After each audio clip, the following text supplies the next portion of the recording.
Moin moin. Before we start the show, just a quick heads up for you that this episode is also sponsored by Knafs. Knafs, home of the lander, the one and only lander. And now, have fun listening to this Christmas special, who actually is Knafs.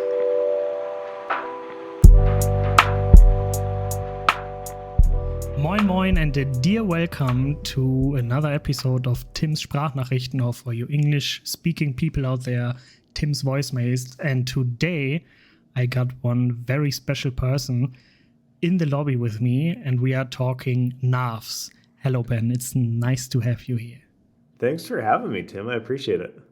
It's such a joy because the first time, or when I got into EDC, you were working at Blade HQ, and you made the I forgot the format you made. Knife Banter on YouTube. Oh yeah, exactly, Knife Banter. Yeah, I don't know. I kind of got lost there. But since then, that was a major part in getting me hooked up with knives, right? So since then, I'm a huge fan of yours, and it's such a pleasure and an honor to have you on my podcast, a podcast from Germany, straight across the pond, right? And now we are sitting here after, I don't know when it was, it's some time ago since I saw you on YouTube, and now we are sitting here face to face, more or less, cam to cam.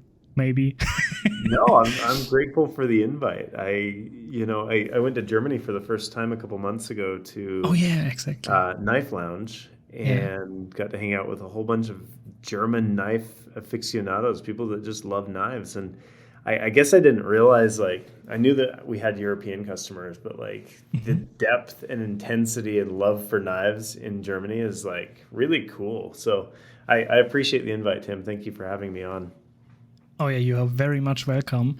And as you came to Germany, before you stayed at Hamburg at the Knife Lounge, you went to the Netherlands, right? And there we met at the Have a Knives Day Fest of Knives and Tools.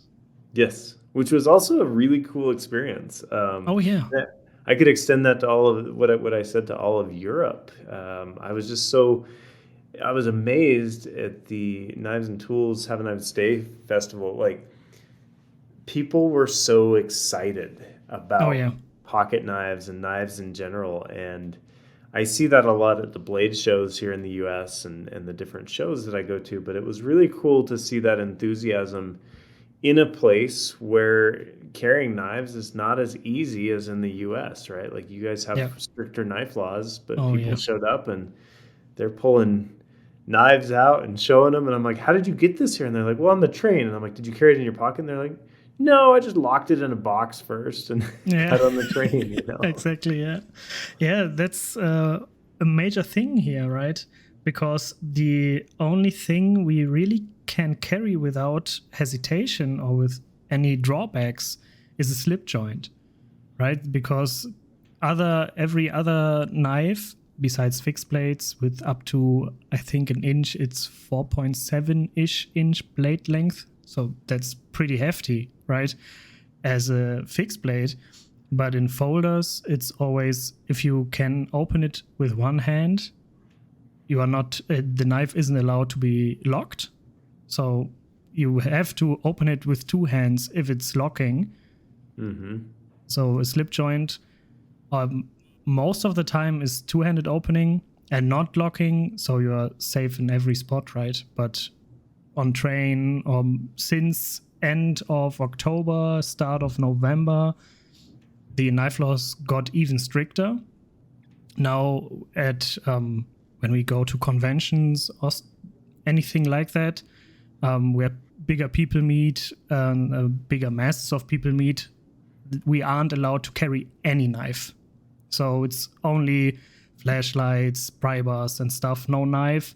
Sometimes even scissors and saws are forbidden. So the usual SRK goes into the bin, right? So that's a tough spot to be in, but we can manage. Yeah, I think that was one of my big takeaways is, there's strict knife laws, but it seems like everyone I met is navigating those laws the best they can and managing them, and there's still a lot of people that are involved in the hobby despite some of the challenges, which I think is cool. It's great. Collecting is always doable, and sometimes even there are some some gaps in the law you can use to carry knives you usually aren't allowed to carry, right? Because for me, the podcast and all the stuff around it is a business for the law, right? Because I founded at the beginning of the year, I founded it as a business. And so I'm allowed to carry it because it's my work, right?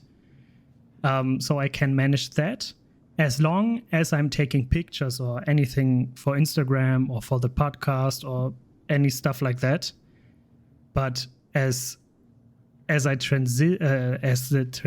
transition happens from job or from the business side to the EDC side for my everyday life, I have to lock it. And that's done sometimes pretty tricky, yeah. But the major thing you would call that a loophole. Oh yeah, loophole. That's it. Yeah, I just lost the. I lost the. And I think every law has loopholes and workarounds and ways to make it work. Not that you want to break the law, but if you're a responsible citizen, oftentimes there are ways to make things work. Yeah. It's as I said in previous episodes of my EDC news, we talked a lot about the changing knife laws, and I always said, be responsible, act in the sense of the law, right? And don't be one of those people that are responsible for even stricter laws. So, and that's sometimes I don't even like to use loopholes because it's a bit tricky, and if you get caught, you are one of those guys who's responsible for stricter knife laws, and I don't want to be on that side, right? Because knives are awesome. Everyone should be allowed to carry one. Yeah. And so let's talk knives, right? Yeah. The usual question, and always the first question I love to ask is, has EDC always played a role in your life? So you sent me the questions beforehand, and I had a second to think about this. And not necessarily knives in particular, but I was one of those kids that always kind of had like something in my pockets. So I have this distinct memory.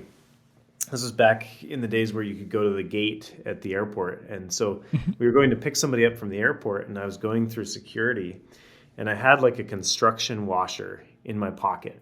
Yeah. Just like something I'd found kicking around, like, I don't know, it was like, I don't know, like a 4 or 5 centimeter washer in my pocket. And so naturally I'm going through security, and I throw it in the bin to go through security. And the security lady picks it up, and she's like, "What is this?" And I'm like, "Well, it's a washer." And she had to like talk to her supervisor and make sure it wasn't a weapon. And like, oh wow. But like that was kind of me. So like, has it always played a role in my life? Yes, but I don't know that it's always been like very specific, like knives or tools. But even like in high school, I used to carry a little Gerber keychain knife on my keys, and I always carried a pen. I used to carry a Sharpie too, and then a wallet. So like, it was like back in the day, EDC didn't have a name.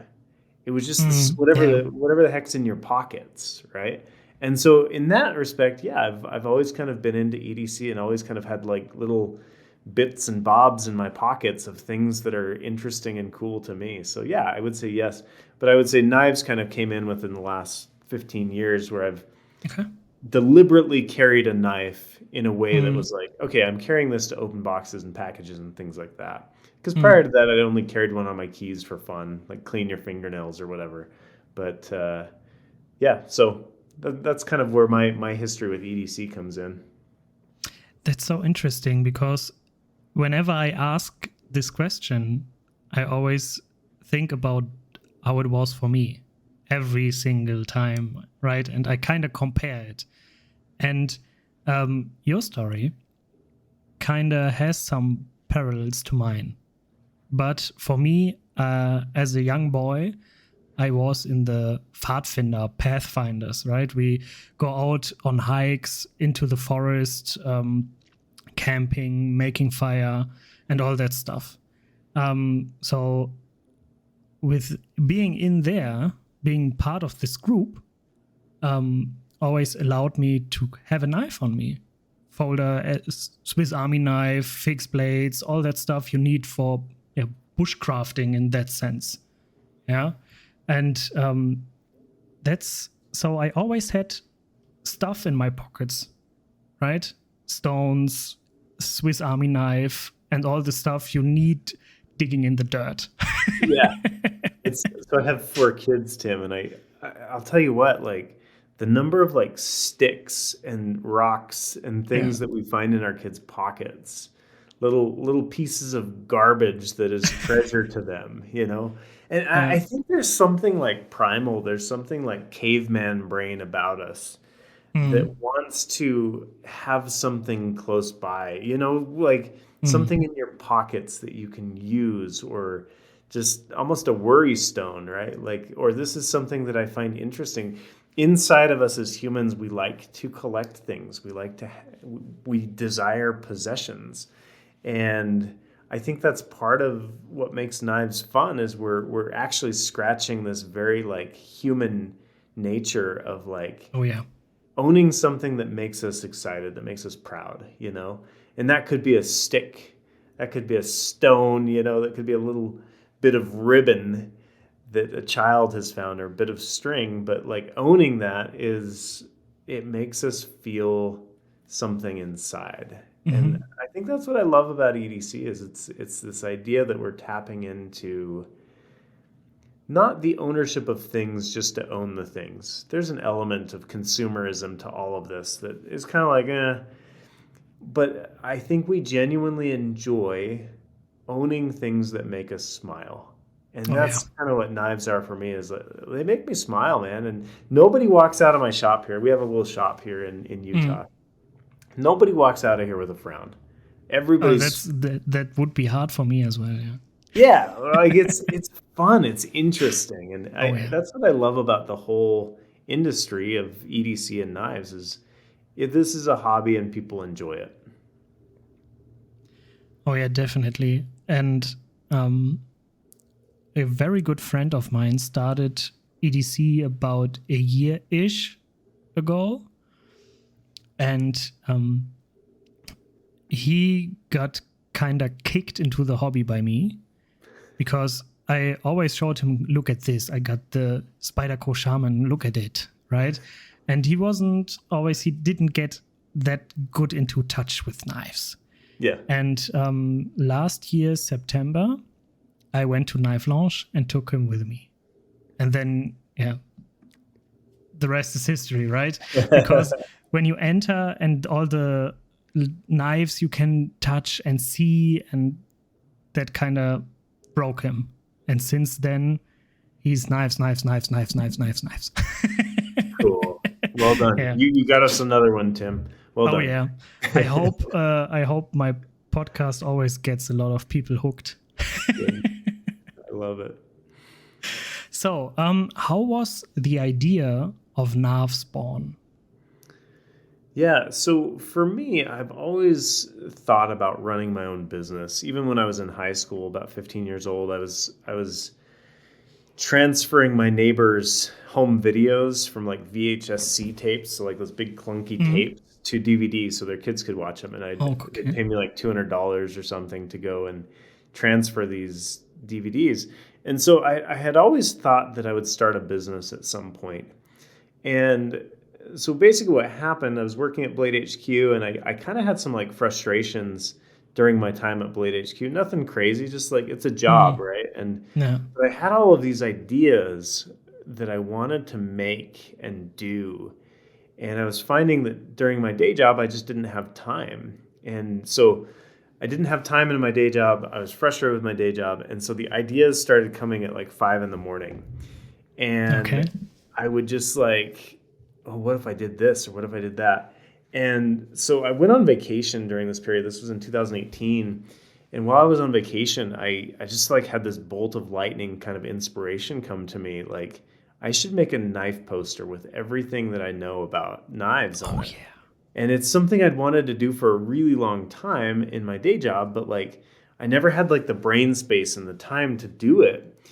And so I'm on vacation in like a cabin in the woods. Mm-hmm.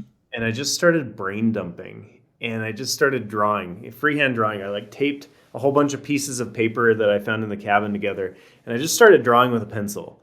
And by the time I was done, it was about 100 hours of design time and research. Oh yeah.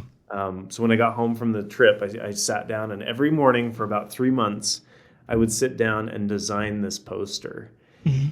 And I got to the end of the design phase, and I was talking to my friend TJ Swartz, who is a knife maker and designer too.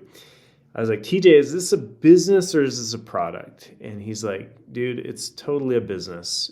You're an idiot if you just think it's a product.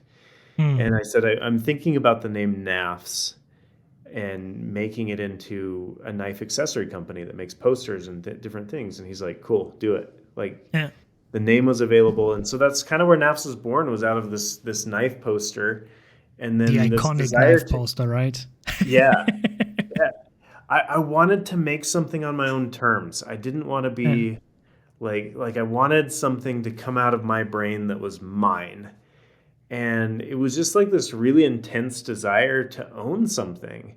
It's similar to the DVD business when I was a kid. Like I wanted to have my stamp on it, right? Yeah, yeah. And it's been a real like wild journey, but it started as a small knife poster and has turned into a company with 9 employees, and we're shipping to 42 dealers all over the world. Like it's pretty cool. That's so amazing, because for me as a fan, I always saw the poster. For me, it's iconic. That's why I said the iconic Knafs poster. Thank you.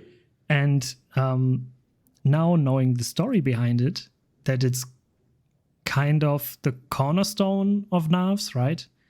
Yeah, or the foundation, more or less. Yeah, it's the origin story, absolutely. Yeah. In fact, I'll show this to you, Tim. You won't be able to show your podcast listeners, but literally on the wall right here is the original drawing of the poster. Awesome. And it hangs in our conference room at Knafs. And it's really bad. It's not anything to be proud of, but the thing that I am proud of about that actual drawing and the sketch is that's where it started. It was, I can do something on my own. And I don't think entrepreneurship is for everybody. I really don't.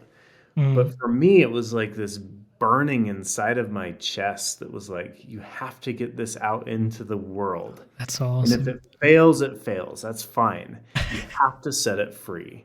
Yeah. And it was almost like, this type of insanity. Like I would wake up at 5 a.m. and I'd be like, okay, I will sit down, I will write, and I will design this poster. And I was taking all this frustration from my day job and pouring it into my own thing. And that to me was really, it was almost cathartic. It was like almost spiritual to be able to like, I have this thing that I can focus on that nobody else gets to control. This is mine. And I think that's been a key tenet of Knafs for me, is just we get to take our own chances and make our own mistakes. And that has been really rewarding and really satisfying for me as somebody who has that burning in my chest to make things. And that's also so healthy for you, right? Because all these negative energy that builds up or build up in your day job, directing it into such an awesome project at that time. Yeah. I mean, that's kind of psychology, right? Yeah, no, it was an outlet for me, which was Yeah, really yeah. helpful. That's awesome. That's I really never awesome. knew, I guess on the back end of that, I never knew that starting a business would be so stressful, Mhm. but you don't know what you don't know. You Yeah. know, it's almost like I traded the stress of the day job that was challenging for the stress, like the eternal stress of running a company, which is Oh yeah. if you want to lose hair and be stressed, start a business. But now you kind of know what you are doing it for, right? It's Oh, absolutely. some other form of energy you get from either you work for someone or you work for yourself, and that's a huge difference, right? Yes. Yeah, absolutely. And I think the first few years of the business of NAFs were so explosive in the sense of Mm. like we're just going to make things and throw things against the wall and make it work. It feels a lot more like a campfire now. That's burning, you put another log on it. Okay, it's burning. Like it's less of like a gas fire and more of like a campfire, which is Mm. good. I think that's Oh yeah. healthy, right? Like Yeah, because exactly. Yeah, totally. it was a really intense fire there for a minute where it's like we got to make things, we got to make this work, and now it's like okay, it's working. We get to decide how big our campfire is going to be. It could be a bonfire. I look at a Benchmade or a Spyderco, and I think in a lot of ways they are running bonfires, right? Like they have to Hmm. put a lot of wood on that fire to make it run, and it's going to put off a lot of heat and a lot of light. I can make a smaller fire, and you can still be warmed by the coals of a small fire, and I'm Oh okay yeah. with that. And so I'm kind of reconciling that in my life right now of what do I want NAFS to look like? Where does it go? And Mm. that's an enjoyable process too. You get to decide how many logs you put on the fire to keep it running. Oh yeah, definitely. So that's also how the whole idea of Navs kind of came to fruition, right? Yeah. With a poster as the foundation of Navs. Oh, that's so awesome because in the goodie bag of the Have a Knives Day Fest, there was also this poster, Yeah. and I always wanted to have one, but I never got my hands on one, and now I have one. Good. And the whole story behind you just told me makes it so much more special for me because I know now what it means to you, right? Yeah. What it is in its essential form. And that's Yeah. so I don't know, that makes a piece of paper in form of a poster such a magnificent thing to have. I don't Thank know. you. I'm always thinking in these directions, right? Because No, I yeah. appreciate that, and it really is. I think as a product, we'll continue making it forever because that is where the company started was as an education company, a company Mm. teaching people how to do things and understand knives. So I thought originally that NAFS would kind of play in that space. We'd make mouse pads. So our second product was like this mouse pad that Mm. had parts of the poster on it. And I thought that's what we would do. We would kind of make accessory products and do collaborations, and then I would design on the side. Well, as we got into it, I realized like, okay, you're never going to be a real company just making accessories. Like if you're going to work in the knife industry, you have to make knives. And I know Mhm. that sounds stupid, but like I thought that we could make it work on posters and mouse pads and I don't know whatever else, but it quickly became apparent that we needed to be making knives, and that's where the Lander One came from. Was this desire to make a knife that was a NAFS knife, and we owned it end to end, and that's been really good. Like it has. The Lander 1 spawned the Lander 2, 3. We're on to 4. We're working on Lander 5. Oh, Uh, huh. a little lander is coming out soon, so little teaser spoiler there. Um, Awesome. but I love iterating and changing things and moving things around. It's a really good experience. So the first contact with knife designing you had with the WE Knives Banter and Baby Yeah. Banter, right? Correct. Yeah. So in 2020 we announced the banter, and Mhm. so I left Blade HQ in August. So little bit of timeline. 2018, in fact, November 18th, 2018. So literally 6 years ago, 2 days ago, we started Knafs. We released the poster Christmas time of 2018. And then it took off. And I realized I have more potential outside of Blade HQ than I do inside of Blade HQ. And that's not a knock on Blade HQ. That's just like you get to the point where you have advanced as high as you can, and you realize like I got to move on to keep growing. And so in August of 2019, I left Blade HQ. And as soon as I left, so I just went into a job like in corporate America doing Amazon stuff. And as soon as I left, I'd already talked to WE Knives. I'd kind of floated the idea of designing a knife for them. They like literally the day I announced I was leaving, they emailed me. And they're like, "Are you ready to design a knife?" And I was like, I didn't think it would be this easy. And so that's where the banter came from. Was it took all of this data and information I knew about knives from Blade HQ, and I put it into a knife that I really wanted, that I wanted to carry, that I wanted to own. And that's where the banter came from. So that was 2020 when it came out. And then 2021, the baby banter came out. And then we've just been iterating on those models. This year, the Sendy came out in January, and it's done really well. Little toothpick and tweezers on that one with a flipper. Yeah. So that's been a really rewarding relationship with WE and Civivi. They're great people. I love working with them. And in a lot of ways, like Knafs grew because in part we had that royalty income coming in, and we were able to reinvest that in Knafs in ways that were good. So instead of going out and buying a car or whatever, we reinvested that. I think it's been really mutually beneficial between Knafs and WE and Civivi. In some ways, Knafs is part of the marketing arm for my WE and Civivi designs. And so it's really been beneficial between the two companies to do that. So that's been great. But yeah, sometime in 2022, I launched the Lander 1. And honestly, like if you look at the banter and you look at the Lander 1, they're cousins. They're absolutely cousins. Yep.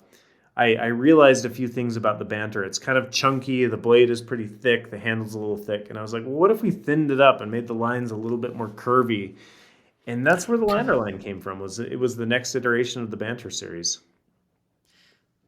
As you released the Lander, I was like, oh, that's a new iteration of the banter. Yeah, 100%. I instantly digged it, because the thing I love the most about your designs is the simplicity of it. Thanks. There's no fancy stuff. It's a knife from tip to clip, right? Yep. You see it, you recognize it as one, and you know how to use it. And that's the most fun part for me about knives. Because knife can have curves and slings and all stuff and Damascus, pearl, and all these fancy materials. And I'm sitting here, just give me a knife with my micarta, or micarta being my favorite handle material. Titanium. It also could be just G10 or something. It doesn't always have to be fancy stuff. Yeah. And my knife design language is really simple. In fact, I was having a conversation with a friend a couple weeks ago. He's a pretty famous knife designer. And he said, Ben, you need to start branching out with your designs. He's like, lock yourself in a room and draw. And I haven't done that yet. I should. But I think it's interesting because when I sit down to sketch, a lot of my things look the same. And they look the same because I love simplicity. I just I don't love a lot of like angles and like things going on. Like I see designs out there that are really beautiful and I think, wow, those are great. And then I'm like you, I'm like, almost make it look like a butter knife, you know, with the sharper edge and a pivot on it.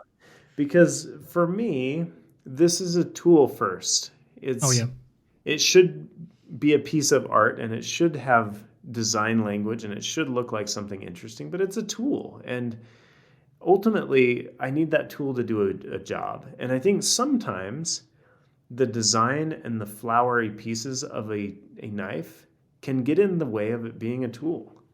And so I always try to make it a tool first. And if there are some flourishes or things to make it a little more interesting, I'll try it. But so I'm kind of curious in the next few years with that encouragement, because I've kind of designed what I've wanted to design.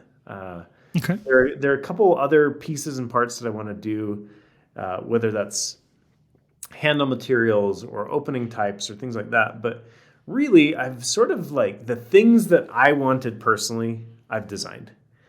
Okay. Now I'm on to this place where maybe I can play with some blade shapes. Maybe I can play with some handle shapes and just kind of push the limits of this is not what I want. But how does the market respond to a knife that is absolutely different than what I would normally do, you know? Absolutely. You released with MKM the I kind of lost the name. The Yipper, yeah, Yipper. I was at Yepper, but so that's for me a start in the direction you just talked about, right? Different blade shape. I mean, if you know, it's a Ben Peterson design. Yeah. But it's not a new iteration of the Banter or the Lander, right? Kind of. It's the Yipper's interesting because it the reason I did that project, two reasons. Igor, who used to work at MKM, he's a good friend, and he's like, dude, let's do a knife together. Let's do a knife together. And he just kept asking. And finally I was like, okay, Igor, let's do it. And part of the reason I wanted to do it was they were making crossbars at MKM, and at the time, we in Civivi weren't making crossbars, crossbar locks. And so I was like, well, what if we did a MagnaCut crossbar lock with MKM? And so that was kind of the inspiration. And the other thing, so the only knife that I've ever sold in a McDonald's parking lot was a Benchmade 940. And what happened is on Knife Banter, when I worked at Blade HQ, I was buying a new knife, and I let the audience vote on what I should buy. Okay. And they voted on a Benchmade 940. I bought it with my own money. Obviously, there's an employee discount, but I bought it with my own money, and I started carrying it. And I'm telling you, Tim, I've never been so disappointed in a knife in my life. Like the Benchmade 940, like this pillar of knives, and I was like, I hate this knife, you know? And that's not a knock on Benchmade, and it's not even a knock on the knife. I think my personal preferences were very different than the Benchmade 940. It's really long, and the blade thickness is really thick, so it doesn't slice very well. It's more of a hard use sort of knife, where I use my stuff a lot for slicing apples for my kids or opening packages. I need it to be slicey. And then the handle kind of had these weird curves. And so I looked at that knife and I was like, well, if I were to put a bend take on a 940, what would it look like? How big would it be? How would it fit in the hand? Oh, wow. Awesome. And so if you put those two knives by each other, you'll see some similarities. Oh, yeah.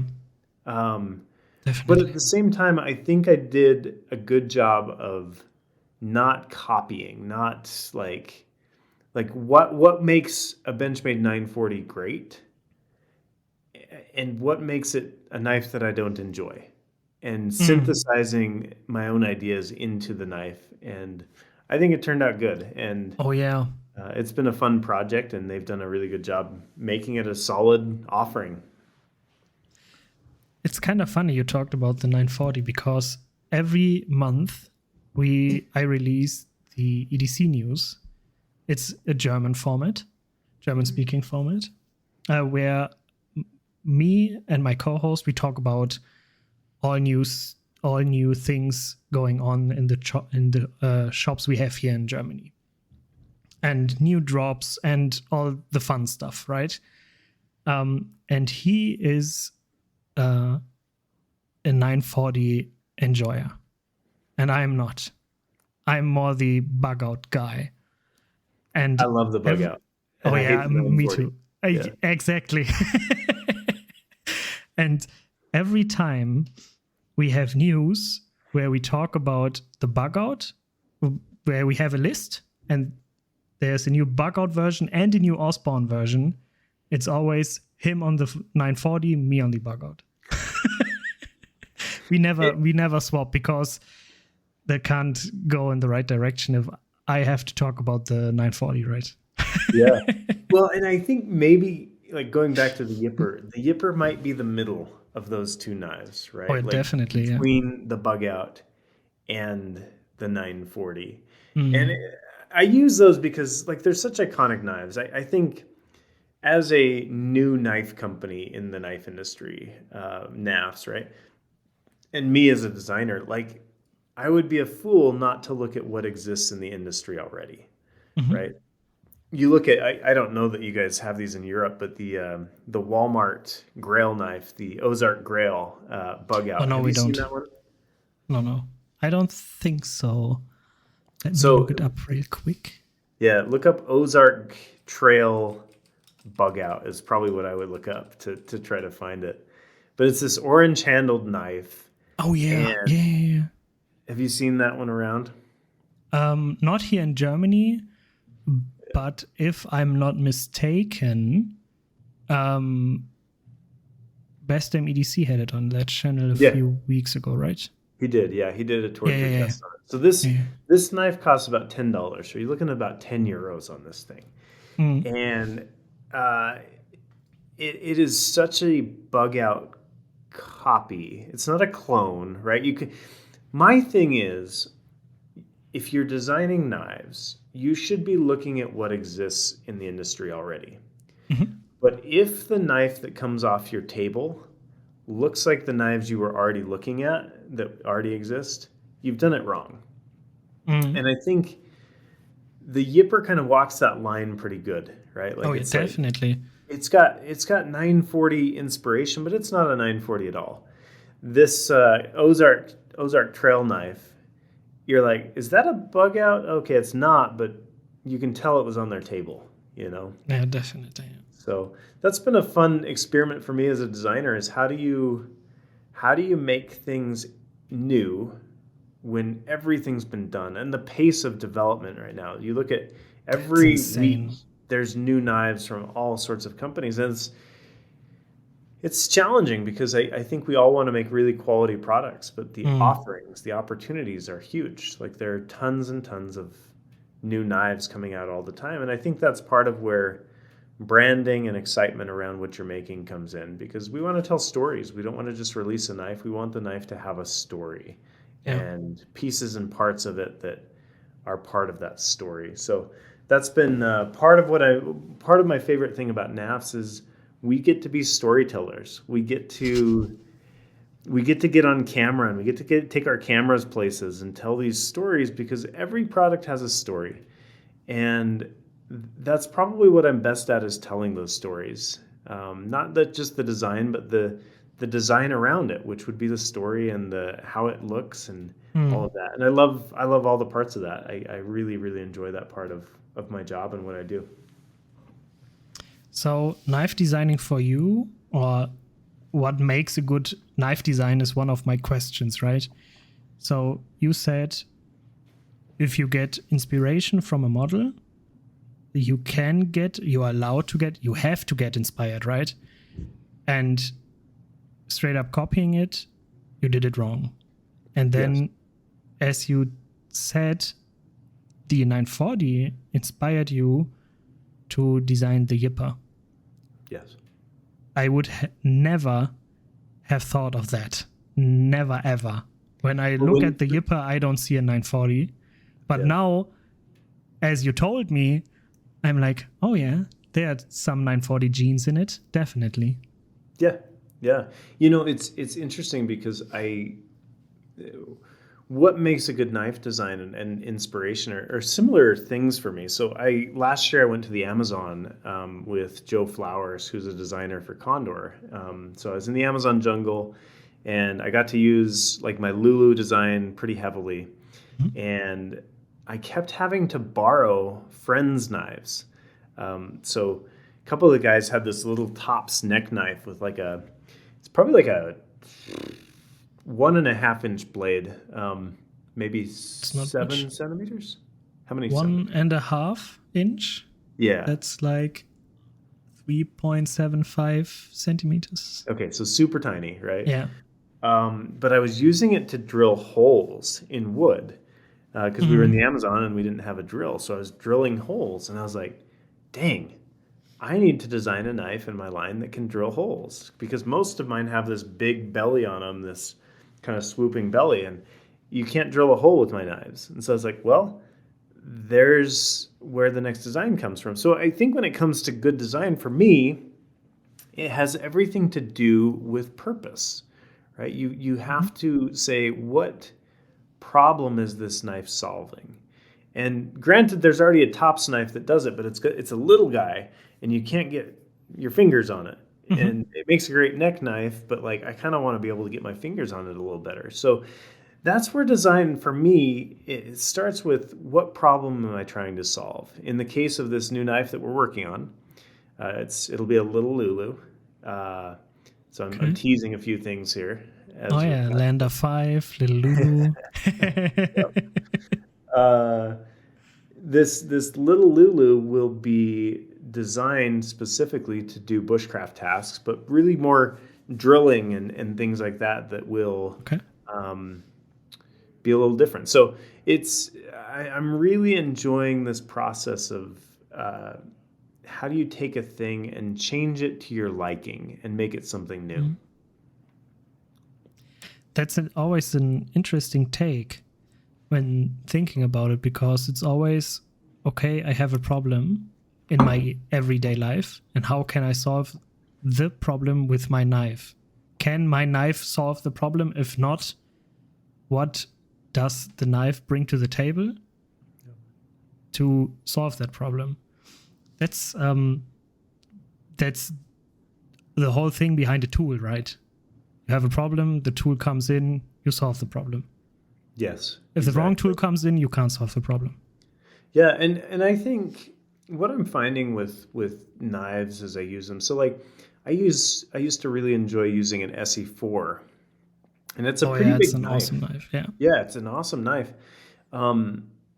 So that's been in my garage for years. It's sort of my garage work in the yard knife. I'll take it out and I don't know, you cut back the tomatoes or whatever, cut down a tree branch, or just kind of small tasks around the garage. But an SE4, it's I don't know, there were things about it that I didn't love for like whittling. It's a little bit big. So that's where the Lulu inspiration came from. Was like, how do you take an SE4 and make it a better whittling knife? So if you're sitting around a campfire making something, a spoon, or just hanging out, what would make it better? So I made the Lulu. Well, what happened is when I was in the Amazon with the Lulu, I realized that the Lulu is too small to baton. You can't baton with it because it's just too dang small. And so I was like, well, I got to make a bigger one. So I actually went, the large Lulu is the size of an SE4, and so it's like, it's this evolution, like inspiration is everywhere, but then that inspiration evolves into new things. The awesome thing about that is you can take the Kydex sheaths of the Lulu, the large Lulu, and the little Lulu, and you have a set of 3 knives, and you have everything covered. Yes. So one huge pack on your belt, right? But you're safe. Yes. Yeah, and that's kind of how I think. I think when we made the Lulu, I wasn't really planning on a whole line within it. I thought we'd maybe change a couple things, but as you start using things, you're like, wow, this is really good at this particular thing. But what about the other things outside of that? And you're like, well, it can't do everything. So now let's make it bigger. Let's make it smaller. And for me, that's half the fun of the game, is saying, okay, this has been a good knife. We'll keep making it. But what happens after that? And how do you iterate and change it? So when you talk about fun, how about the most challenging part in designing those knives? I'm going to say getting it right. And that's kind of a generic answer, but it's this idea that like there's golden means and there's all of this like human math that says this is beauty. This is what people like. I think one of my skills in life is the ability to tell somebody this is right and this is wrong when it comes to design. Now, that doesn't mean that I can go and design something perfect, but like when I think a lot of people flow through life and they don't think about the design all around them. Like, you think about like trains and transportation and bike lanes and all of these things. All of this is design. Everything is design. And something inside of me can tell you when design is right and when it is wrong. And I can't tell you like, well, you should have designed your road like this. I don't know anything about roads, but I can tell you when the design is wrong and it's scary driving on that road because of the design. And so I think the biggest challenge in designing a knife is getting that design right, whether it's where the finger choil is or the angle of the finger choil or the blade to handle ratio or whatever it is, getting that right. And it's like 0.5 millimeters, and it's like this such a tactile experience. So I'm working on this little Lulu, and I like to design in 2D in Illustrator, and then I'll print it out onto like a sticker paper, and I'll paste it onto a piece of cardboard, and I'll layer the cardboard just so I can feel it in my hand. And I'll be like, and I'll pass it around to people. I'll be like, "What do you think of this piece of cardboard?" You know, and they'll be like, "Well, it kind of feels like this or it feels like that," and I'm like, "Okay, cool." And I'll make those changes, and it's this idea that like design is communication. It tells your hand where to go. It tells you where to walk. It tells you where, like where to go. And so I really, really enjoy that communication aspect of design. And I think it's the most challenging part too, because there are times when you'll have a product that says, do this with the product. But it doesn't work that way, right? Like one of my favorite lock types is the crossbar lock because it tells you visually how to close the knife. A liner lock, on the other hand, does not tell you what to do with it. It's funny because I'll hand liner locks to non-knife people and they'll open it up, no problem. And then they'll hand it back opened after fiddling around and trying to close it because liner locks are not self-explanatory on how to close it. Crossbar locks are. So it's this communication, this design language communication that I really love. And I think it is the most challenging part of knife design is getting that to communicate the right things in the right places. I can totally relate because as a carpenter, when building stuff, especially with, now I'm missing the word again. Let me look it up real quick. That's the part, the problematic stairs. That's it. When building stairs, it's happens so fast that you have the next step you take and it doesn't feel ergonomic. Then the other side is it doesn't feel safe. And that's a teeny tiny spot you have to walk. And that's why building stairs as a carpenter is really a high-end craft. Because you just a tiny centimeter in length or width changes everything. And that's exactly what you talked about, right? You have to nail it on the spot, and the stairs have to communicate, walk this way. Yes. And I think we take so much of that for granted, right? Like somebody designed those stairs and made them and they work. And there's a podcast out there that I really enjoy called 99% Invisible. And it comes from this idea that 99% of design should be absolutely invisible to the user. Like it should just work. And I think when something is designed well, it just works and you don't have to think about it. And I think that's the biggest challenge is simplification. It's the idea of Occam's razor, that you can make it as simple as humanly possible without losing its essence and making it as functional as you possibly can. So you talked about the most fun part in designing knives, right? And the most challenging part. When you combine these two, what would you say is the design that embodies knives the most?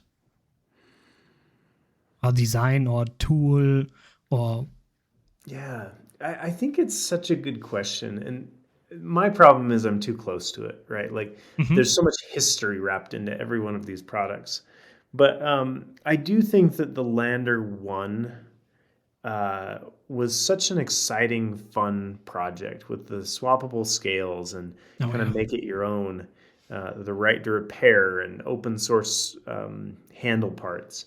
Like, I think a lot of the way that we think about Knafs came from the Lander 1 project. And so I think if I were to say what embodies Knafs the most, it's probably Lander 1, because that was the project that really opened my mind past posters and mouse pads, because I think the poster's great, but it's not a knife.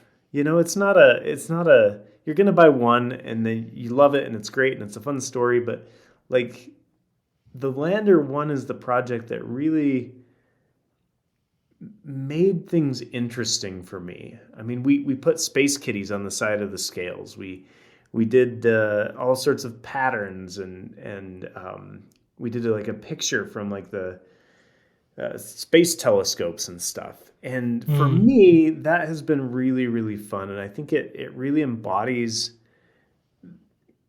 good design, decent design. Maybe not the world's best. It's simple, right? But you can also customize it to your liking and make it yours. And I think that's really what Knafs embodies, is like this community aspect. Like, we're not stuffy. We're not like anybody can be part of this. And you don't have to go have the best knife collection or the coolest lingo or ultim or materials. Like, you can join this and put a stupid space kitty on the side of your knife, and that's cool. Welcome. You know, like that's great. It's a really nice soft entry into pocket knives. Oh yeah, definitely. That's as the Lander 1 came out, and with the open source handle file, I was like, damn, that's fucking amazing. Thanks. Because you were the first ones to do so. And as I saw it, my mind went crazy and thought about what would be possible doing this. I already thought about giving it a swing with some wood scales, because I have a CNC, and maybe it could be possible.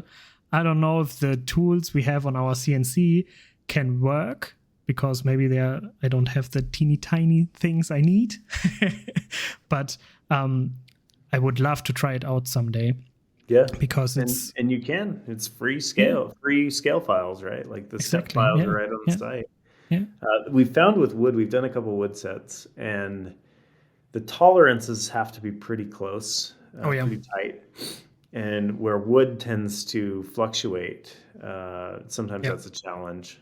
Yeah, you could stabilize it, right, with epoxy resin, but wood always, it's a living thing. It will always tend to move.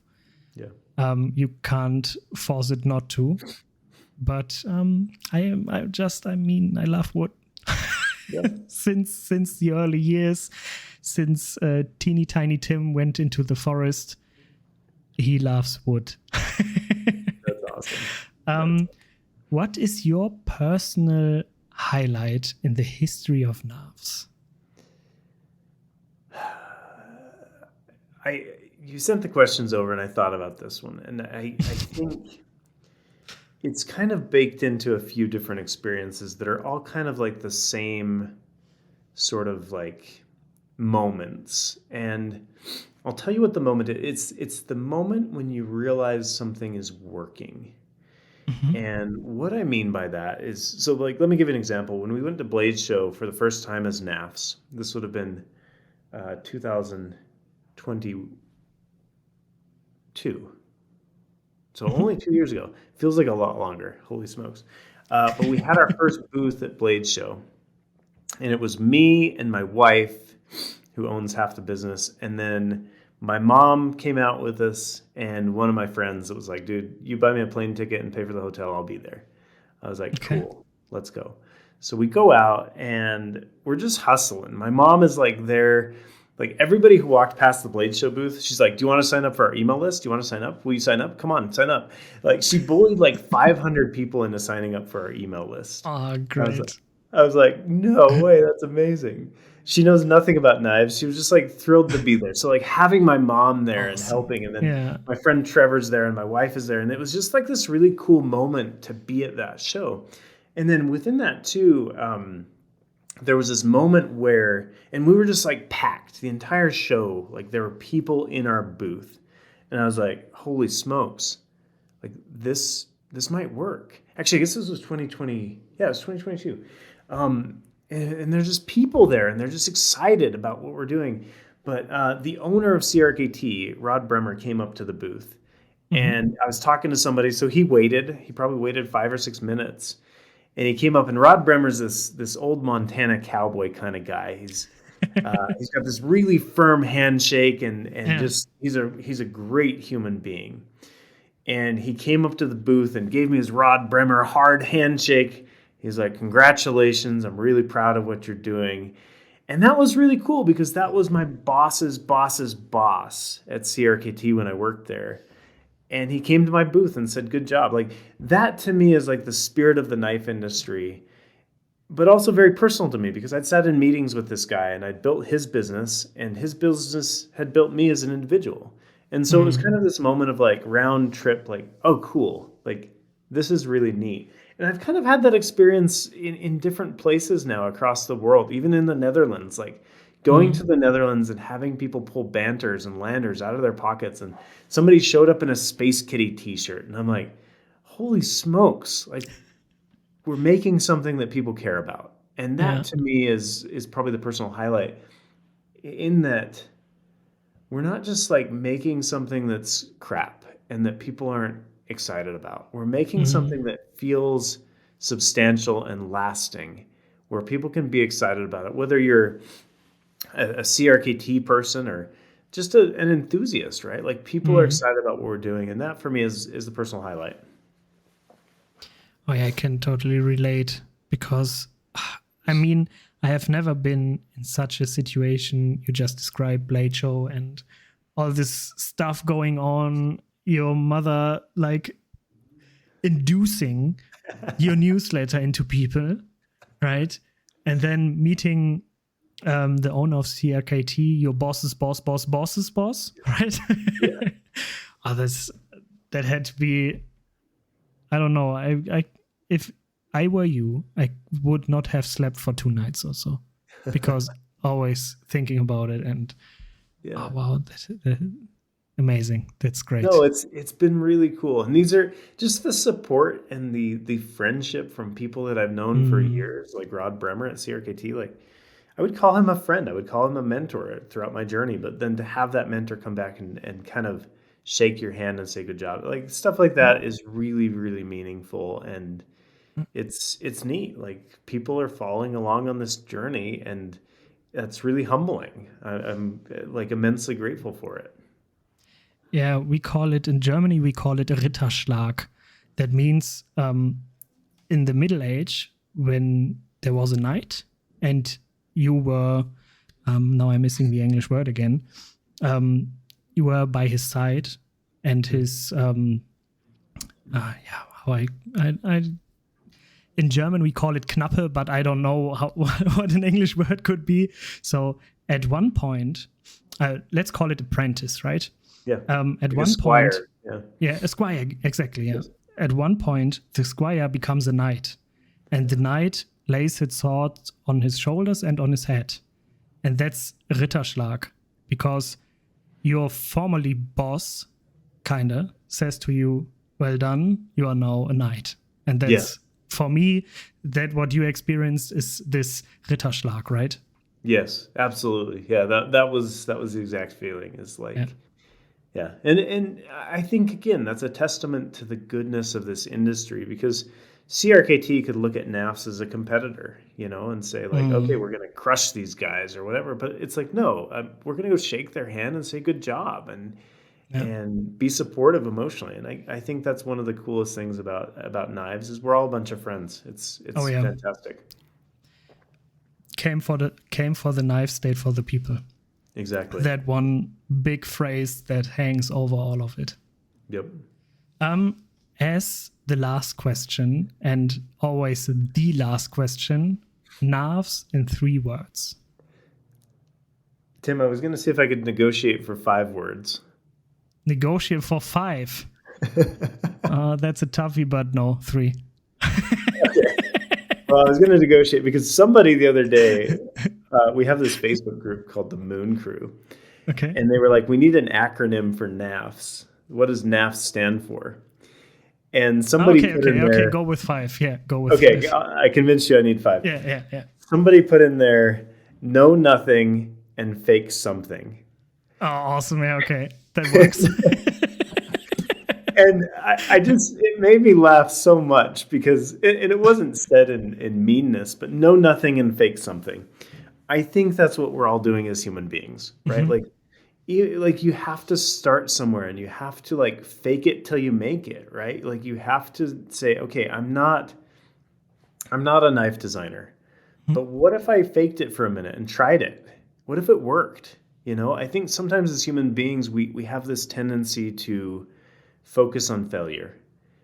But like, I think we have a hard time conceptualizing in our brains, but what if it works? What if I fake it for a minute? What if I start a podcast, right? And people listen to it and it grows. But I think something inside of us says, but what if nobody listens to it? And then we don't do it and we don't fake it till we make it. Yeah. And so I actually love that. NAFS in 3 words, know nothing and fake something. It hits the spot. It's the spot. So sorry to steal 2 more words, but I really feel like that embodies what we've done and kind of my journey of just fake it till you make it and be invested and do a good job. But at the same time, like you don't know everything. We're in the process of buying a CNC machine to make our own knives. And a little spoiler here at the end. We'll see how it goes. But the third, right? The third spoiler. The third spoiler, yes. Oh, yeah. But are we machinists? No, we're not. But neither was the first machinist a machinist. He was faking it. He was figuring it out. And I think that's part of the human condition is do your best on it, but don't feel like an imposter because you've never done it before. Just give it your best and see how it goes. You never know if you fail if you don't try it. Yes, exactly. And that's the Knafs spirit, so to say. Yeah? Know nothing and fake something. Ben, it was an honor talking to you for the past hour-ish, and I really enjoyed it. I hope we meet someday again, and we can talk in person, because through the internet it's always straight across the pond. It's awesome that we are able to, but I would love to talk to you in person again sometime. Thank you, Jim. I really enjoyed you having you on the podcast. I'm still a bit flattered, to be honest, because last year, January, I didn't have the plan for this year to talk to people like you. My plan was totally different, right? I never would have dreamed about this. So thanks for letting me be part of your plans, Tim. I appreciate it. I appreciate what you're doing. I love these conversations, and I'm grateful that we could talk and share some secrets and ideas, and just grateful for having me on. So thank you. Thank you too. For everyone else out there, Don't let your head hang too low for too long. Keep your head high. Stick to your plan. Try it. Fake it till you make it, right? Know nothing and fake something. I think you all out there should run with it, because that's what we are all doing, just like Ben said. I wish you all a very good night, a good day, a good evening, a good morning. Have a good time. Hear you. Cheers. Cheers.